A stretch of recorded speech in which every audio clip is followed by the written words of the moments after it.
Ini pastinya adalah puncak komedi dalam hidupku. Lagian, gimana enggak? Hari itu kita jalan, milih-milih film untuk ditonton. Kita masuk ke bioskop. Terus belum ada 5 menit film berjalan, kamu bilang harus keluar untuk suatu urusan. Waktu aku tanya urusan apa, kamu gak mau ngasih tahu dan pergi gitu aja. Dan parahnya, kamu gak pernah balik lagi. Kamu pergi dan gak pernah balik lagi. Kamu mungkin pulang atau lanjut jalan entah kemana. Atau pergi ke suatu tempat yang aku gak tahu di mana. Pun waktu aku coba hubungi kamu, ternyata nomor kamu udah gak aktif. Kamu ngeblokir aku.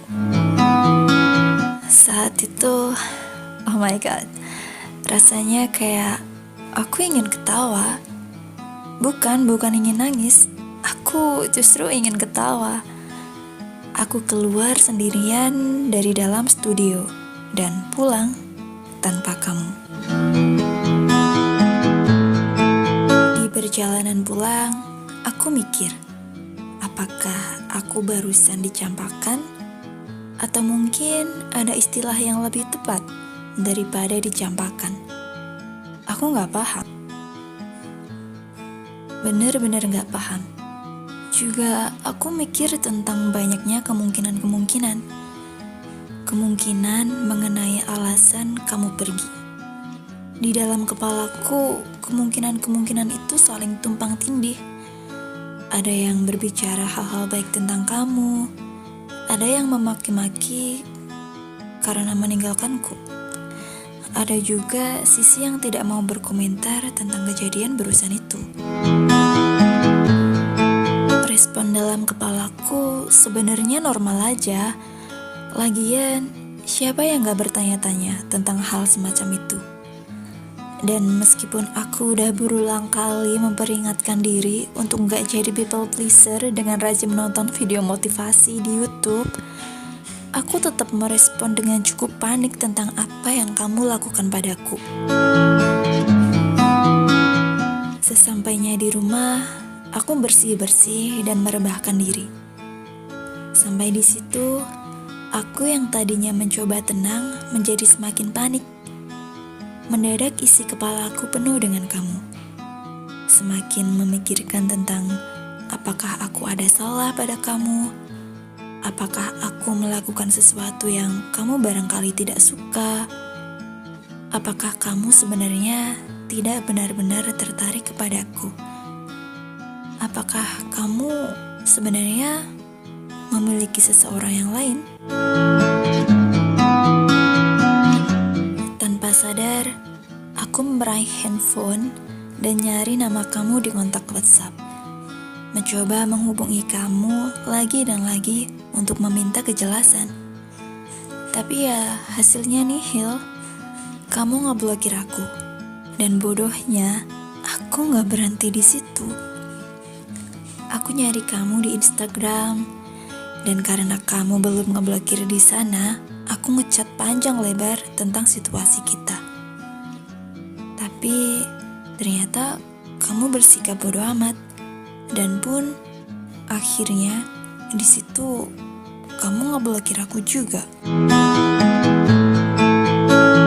Aneh. Tapi entah siapa yang aneh. Apakah aku atau kamu?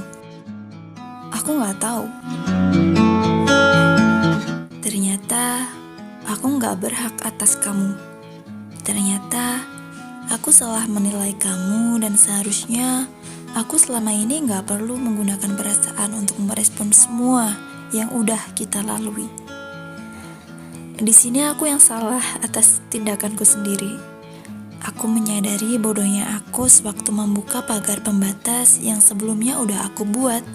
Hanya demi mempersilahkan kamu untuk masuk. Dan akhirnya, kesialan tentang ditinggalkan itu kembali menemuiku. Lebih bodohnya lagi adalah tentang tindakanku saat merespon kepergianmu. Yang aku mencari kamu, menelepon kamu, hingga DM kamu di Instagram hanya demi mencari kejelasan. Sedangkan aku tahu kejelasan yang sesungguhnya adalah fakta bahwa kamu memang tidak ingin denganku. Tetapi juga aku tahu dan mencoba memahami diri sendiri bahwa tindakan-tindakan bodoh soal responku atas kepergianmu adalah mungkin juga berasal dari trauma yang berasal dari momen-momen dulu yang ternyata meski aku bisa baik-baik saja sepanjang waktu, tetap juga akan membebaniku di waktu-waktu tertentu. Salah satunya adalah tentang caraku merespon saat aku ditinggalkan. Ternyata aku masih belum bisa mengendalikan diri untuk gak panik saat orang lain pergi. Ternyata aku masih belum bisa melupakan gimana rasa sakit saat kamu pergi.